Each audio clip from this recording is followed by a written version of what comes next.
알릴레오 라이브를 보세요. 알라뷰 오늘 9번째 생방송입니다.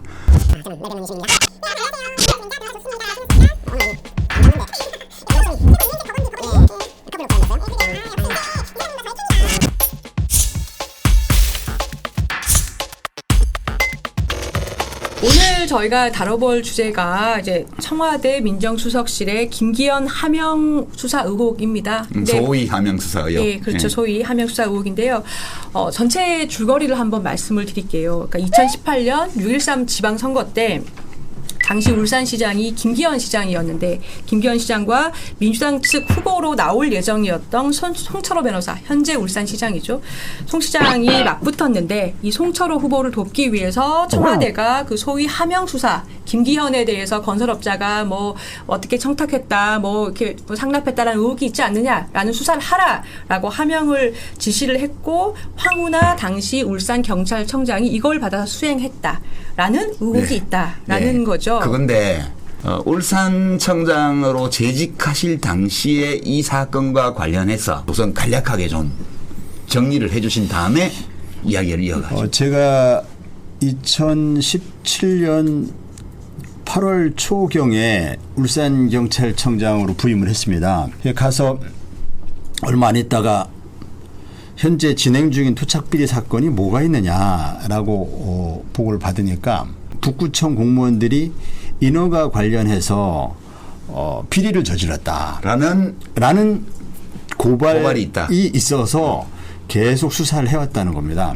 그 사건에 대한 고발인이 공무원들이 그렇게 불법을 저지른 뒷 배경에는 김기현 시장이 있고 그 시장의 대리인 역할하는 사람이 김기현 시장의 동생이다. 그럼 증거가 있느냐? 그 동생이 건설업자에게 30억을 받기로 약정한 문건이 있다라는 거죠. 그건 굉장히 중요한 사실이죠. 그래서 수사팀에게 물어봤습니다. 30억 받기로 한 문건이 있다는데 그런 걸 알고 있었는지 하니까 그런 건 모르고 제출받은 바도 없습니다. 그러니까 참모가 다시 한번 확인해 보겠습니다 하더니 다시 확인해 보더니 제출했고 또 제출하면서 수사해 달라고 진술도 했다. 그런 얘기를 하는 겁니다. 그래서 다시 수사팀을 불러서 아니 그런 중요한 문건을 제출했다는데 그 왜 없다고 하느냐 하니까 그제서야 또 있습니다 이렇게 얘기하는 거예요. 이거는 저로서는 굉장히 심각한 상황을 봤죠. 이제 허위 보고를 한 거죠. 그렇죠. 그전에 두 차례나. 그래서 이런 팀을 가지고 내가 토착비리 수사는 할 수 없으니 이 팀을 교체하자. 인적 개편을 하자. 생각해서 인력을 2배로 늘리고. 팀장을 교체하고. 그래서 이제 그분들을 내보냈죠. 수사관들 내보내고 그런데 그 수사는 진행이 잘 안 됐습니다. 다른 건 때문에 진후사대가 또 너무 바빴어요. 그 진행을 잘 못하고 있다가 그 다음에 한 10월경인지 그때 또 어떤 그 역시 건설업자 같은 분인데 이분이 울산시청 앞에 가서 뭐 자해를 하고 뭐 난동을 부린 사건이 있었어요. 그러면 우리 정보관이 이 사람이 뭐 때문에 자해 난동을 하는지 파악을 하지 않습니까? 그러니까 그 사람이 울산시장에게 불법적인 정치자금을 제공했는데 약속과 달리 나에게 도움을 주지 않는다. 그러니 이 부분을 수사해달라. 자기가 돈을 줘놓고. 본인이 줬죠. 그 사람 입건이 됐습니다. 그 사람도. 그렇게 불법적인 정치자금을 제공할 때는 모종의 대가를 받기로 하지 않았겠습니까? 근데 약속과 다르다. 그렇죠. 거기에는 그 SK라는 기업이 또 등장해요. 울산에는 현대 공장도 있고 뭐 SK 공장도 있고 롯데 공장도 있고 대기업의 공장들이 거의 다 와 있습니다. 그런데 그 SK의 공장을 SK에서 증설하면서 증설하게 되면은 거기에 필요한 전력을 공급받아야 되죠. 한전을 관장하고 있는 직영부에서 전력 공급 허가를 내줘야 돼요. 그렇죠. 그런데 허가가 안 나는 거예요. 여러 가지 뭐 조건이 안 맞아서. SK 측에서는 다급하죠. 그래서 SK는 전력 공급 허가를 받기 위해서 김기현 의원 당시 의원에게 민원을 로비를 하기로 합니다. 그 로비의 창구 역할을 한 사람이 아까 자해를 자해 소동을 한 사람. 이 사람은 어쨌든 그렇게 해서 그것이 허가가 났어요. SK는 엄청난 이익을 얻은 거예요. 그러면은 성공한 로비가 됐죠. 이 뭐 돈으로 환산할 수 없는 엄청난 이익을 얻었으면 모종의 대가가 제공되는 게 상식이죠. 근데 그게 안 왔다 이거죠. 예. 그런데 그 부분을 저는 굉장히 그 의혹이 많은 사건이라 보고 그 부분에 진흥수사대 수사를 좀 집중했습니다. 그리고 어쨌든 그렇게 두 건이 진행이 되고 있었습니다. 본청에서 첩보가 그 내려오기 전, 전상을 말씀드린 겁니다. 그러다가 이제 1월 초인데 계장이 이제 그걸 들고 온 거죠, 저한테. 이러이러한 첩보가 그 경찰청에서 내려왔습니다. 알아보겠습니다. 비서실장 박안무개가 여러 종류의 비리를 저질렀다는 그런 건 제가 기억이 나요. 울산시장 비서실장이 여러 종류의 거기서 비서실장이 나오는구나. 그 첩보가 뭐 청와대에서 왔는 이런 것은 뭐 그 당시 전혀 머릿속에 없었고 첩보에서 제가 그런 그 청와대에서 온 것 같다는 것을 제 상식으로는 그런 것이 써 있을 리도 없고 그래서 제가 첩보를 계속 공개하라고 하는 건데. 지금 검찰에 거기에 가 있죠. 원본이. 거기 있습니다. 울산지검에. 지금 뭐 첩보에 뭐가 있느니 하면서 자꾸 논란 의혹을 제기하더라고요. 그냥 공개하면 될 일을 왜 자꾸 의혹만 제기하고 그러면 아예 의혹 제기를 하지 말든지. 수사 기밀에 해당돼서 공개를 안 할 것 같으면 흘리지를 말고 그냥 수사로 말을 하든지 자꾸 뭐 있다고 그러면서 흘리면서 그럼 공개해봐라 하면 또 공개 못 한다고 하는 것 같아요.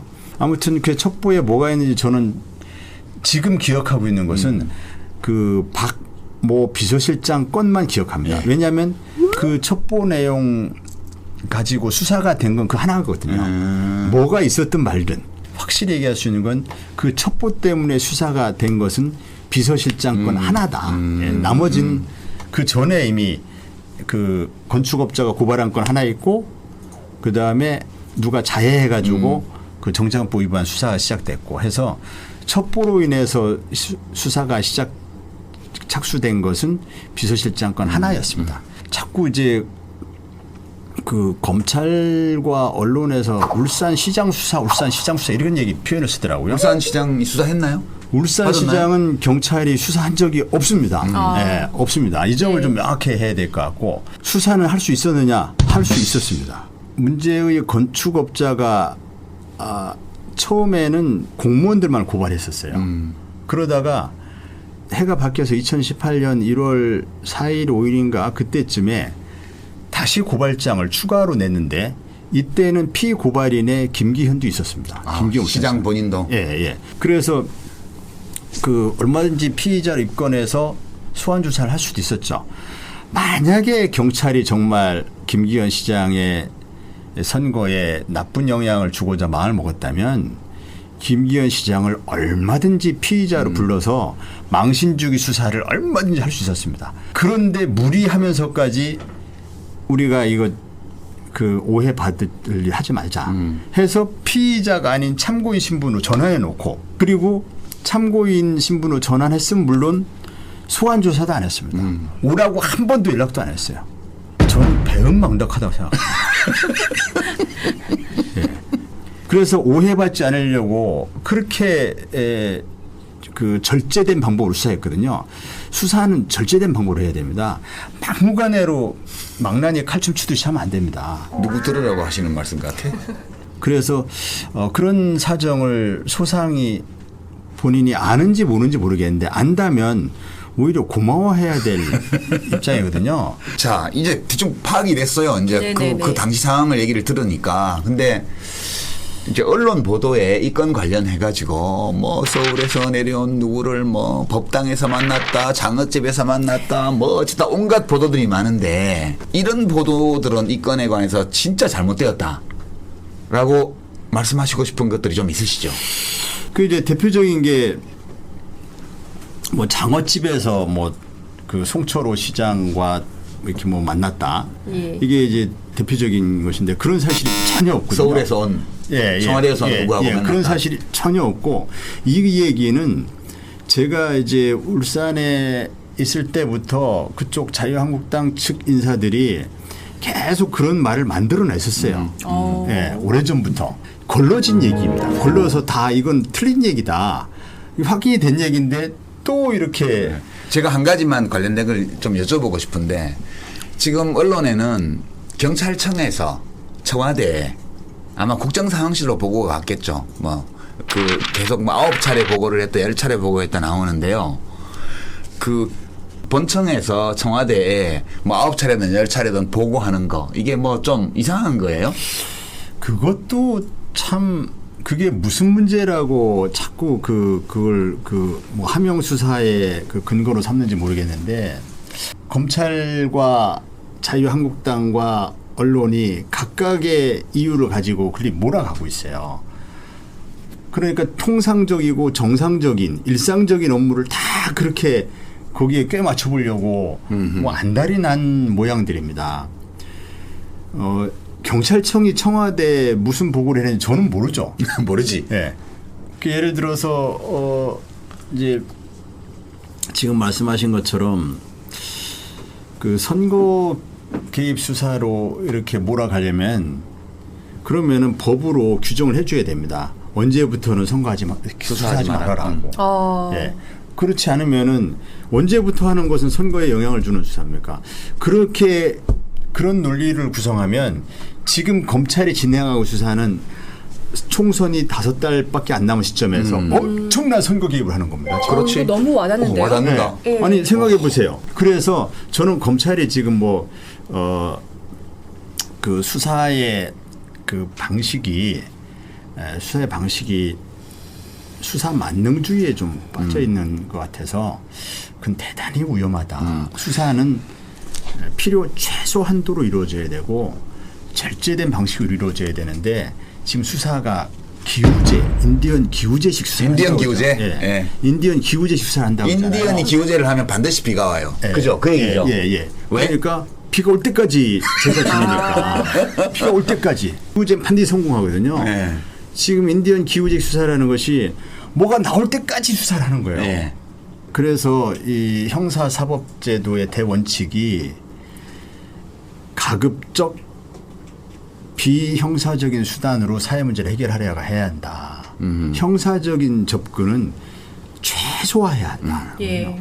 근데 우리나라는 정치인들이 툭하면 고소고발이야. 모든 것을 수사로 해결하려고 그래요. 나빠. 교과서에 나오는 예, 얘기죠. 예. 형법의 최후 수단성이라고 그렇죠. 해서. 예. 근데 또 그걸 자꾸 고소고발로 갖다 주는 이유가 또 있습니다. 그 이유는 검찰이 너무 세서 그렇거든요. 그렇죠. 뭐 너무 세니까 다 해결해 줄 것 같으니까. 다 해결해 줄 것 같은 그런 생각이 있는 거죠. 알겠습니다. 네, 저는 유시민의 알릴레오 본방에서 저희들 다시 인사드리고요. 자, 여기서 오늘의 알라뷰 네. 너무 길어졌는데 마무리하죠. 네. 감사합니다. 알라뷰. 네, 감사합니다. 얼떨리네요. 감사합니다. 수고하셨습니다. 네. 오늘 제일 좋았던 멘트는 기자분들